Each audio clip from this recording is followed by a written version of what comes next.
The days go in and out, on and further out. Quietness I always find. Brodie was a young 19-year-old. She was a beautiful young girl. She was full of life, full of compassion for others. She got herself a part-time job and was moving out of home to live in her own little unit and start a whole new adventure.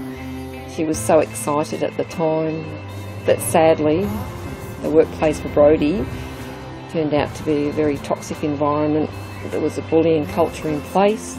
There was no structures or anything like that to protect Brodie or anyone else in that fact.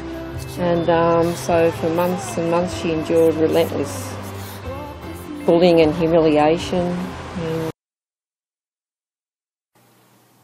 Today, workplace bullying is widespread.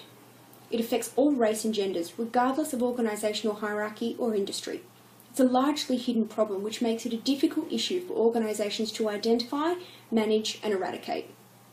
Gary Name, co-founder of the Workplace Bullying and Trauma Institute, suggests that workplace bullying is a form of violence, more specifically, psychological violence, and must be treated as such to avoid costly commission claims, tainted reputations of organisations. There is much debate surrounding the formal definition of workplace bullying and no clear consensus of how it can or should be measured. The International Labour Organization describes workplace bullying as a form of psychological violence that constitutes persistent, offensive and unreasonable behaviour through vindictive, cruel, malicious or humiliating attempts to undermine an individual or group of employees. The Fair Work Act 2009 outlines that management actions undertaken in a reasonable manner are not acts of workplace bullying. These actions could include non-aggressive conflicts, managing underperformance, setting performance goals, enforcing standards, and informing about unsatisfactory work performance or inappropriate behaviour in the workplace. German psychiatrist Heinz Lehmann was the first to study the impacts of workplace bullying and is commonly recognised as the founder of the anti-bullying movement. Heinz suggested that traumatisation can result from sustained psychological terrorism in the workplace and referred to this experience as mobbing. The presence of workplace bullying was widespread long before it was understood. It was arguably Heinz's initial findings that put workplace bullying into the spotlight. In January 2014, Australia enacted legislation to extend the Fair Work Act 2009 and made bullying conduct illegal in the workplace. The legislation was implemented following a 2012 inquiry into workplace bullying by the House of Representatives Standing Committee on Education and Employment.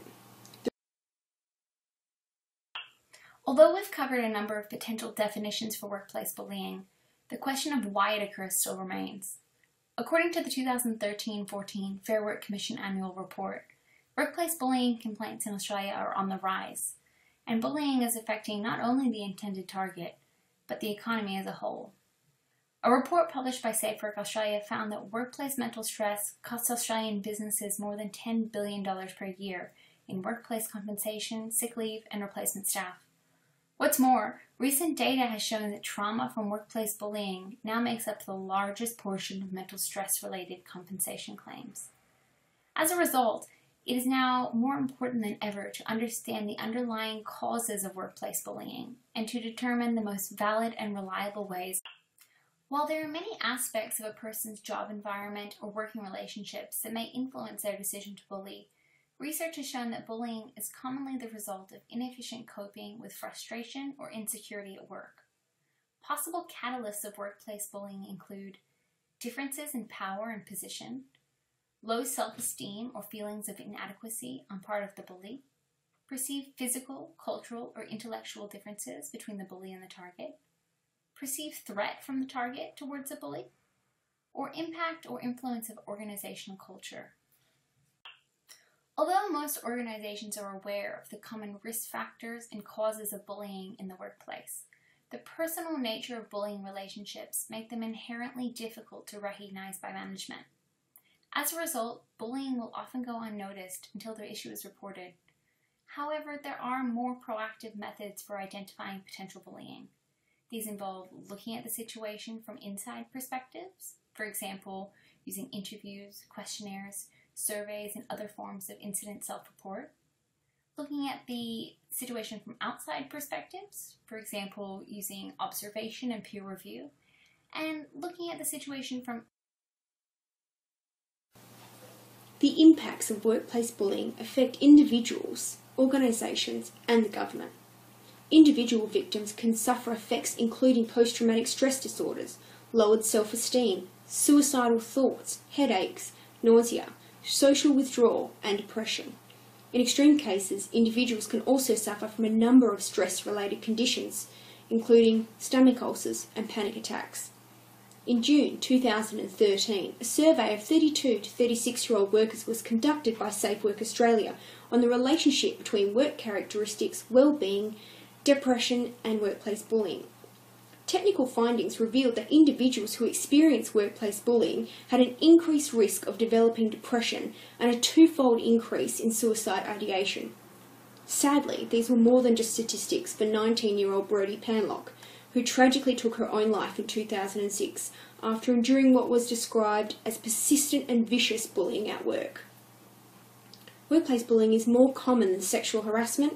It is costly. It does not only impact individuals, but it can also affect bystanders and organisations as a whole. Workplace bullying can have a cascading detrimental effect across whole organisations, crippling productivity and creating a ripple effect of negative culture throughout. Higher employee turnover, increased absenteeism, decreased productivity, tarnished reputations, unfair dismissal claims and the associated costs, which are estimated to be between $17,000 and $24,000 per case, are all consequences. Workplace bullying is also proved to be a huge financial and administrative burden on the Australian government and economy. Damages due to workplace bullying costs the government up to $36 billion. Since implementing anti-bullying laws in 2014, the Fair Work Commission has received over 190,000 inquiries regarding workplace bullying, an increasingly larger amount.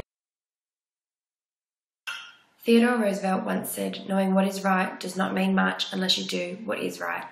Relating this quote to workplace bullying, organisations must accept that it is real and its effects are just as damaging as sexual harassment and racial discrimination within the workplace. Through thorough research, this report suggests that workplace bullying is best tackled from within the organisation. Adapted from NAME, organisations can implement a 4-step solution process which aims to effectively identify, control and resolve workplace bullying.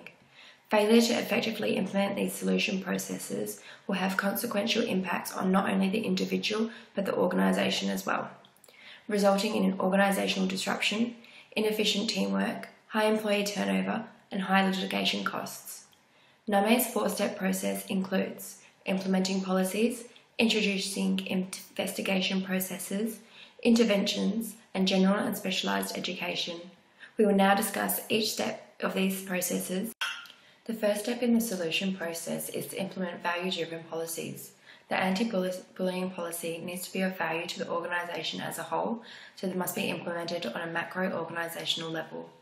This is achievable by collaborating input from various department managers of which the policy would directly affect. Implications occur with the policy implementation when it is not written in a clear and concise manner, resulting in confusion created among employees as the purpose does not line up with the organisational values. Roles and responsibilities of employees, managers and organisation, as well as the procedure to follow, must be clearly identified. The policy must be readily available and easily accessible by all employees. The second step in the solution process involves the investigation into the workplace bullying claims. It is ideal that organisations take an outside perspective when addressing the accusations or claims, meaning the employer must remove themselves from the situation to eliminate any influence or personal bias. The investigation process can be difficult for an employer to perform effectively. Many organisations elect for a third party to conduct their investigations. Although a third-party involvement for each bullying claim or accusation will become costly for the organisation. The third step in the solution process involves restorative interventions into the workplace bullying issues. Both parties must provide a reasonable opportunity to express their views about the situation. This can be done anonymously through employee satisfaction surveys or exit interviews. The result from these interventions can determine whether workplace bullying is occurring and to what extent. If results show that bullying is occurring within the workplace, investigations can be conducted by a third party. The final step in the solution process is education and training, which can be either general education or development of specialised skills. Ongoing, adequate training and education should be provided, allowing employees to proactively recognise the signs of bullying, as well as the required procedures to follow. The education and training does not have to be in-depth, well-detailed. It can be a few slides at an induction course, email reminders and refresher courses. Organisations may find it difficult to upkeep relevant information associated with workplace bullying, such as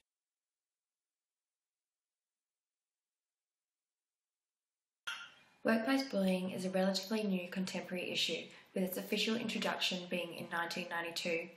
Research has been conducted to explore the underlying causes of bullying in the workplace, the effects bullying has on the individual, organisation and the government. Over this time, various techniques to reduce or eliminate workplace bullying causes and effect have been developed. Unfortunately, workplace bullying constitutes for the largest portion of mental stress-related workers' compensation claims within Australia. Although all this research and technique development has occurred, managers still argue the difficulty in recognising the signs of workplace bullying, as well as its risks and consequences involved, costing businesses billions of dollars per year. Employers have an ongoing responsibility to ensure that the work environment is safe, healthy and productive. Going forward, employers and organisations must manage workplace bullying by implementing control mechanisms to prevent bullying from occurring, enacting as a control to minimise the impact of bullying upon the individual, employer and the government. Failure to comply with providing a safe and healthy working environment may result in employers reducing